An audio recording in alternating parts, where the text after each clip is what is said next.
Salutare, eu sunt Ionul și cum v-am promis că fac o promovare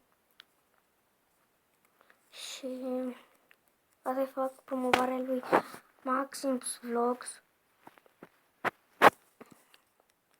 Eu zic că face o treabă foarte bine, are 12 abonați, mai mulți ca mine, foarte tare.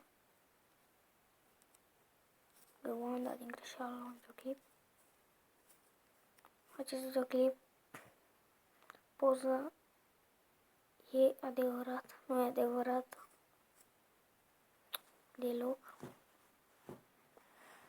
E o poză cu fantomă, dar nu e adevărat, a pus el așa, cu fantomă, nu știu cum. Și voi reveni cu cealaltă promovare. Lui am făcut promovare.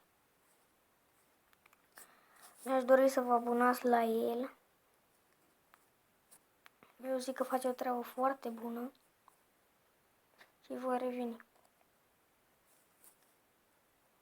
Am revenit.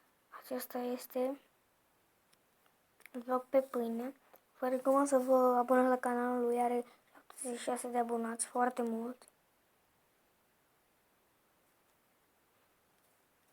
Da.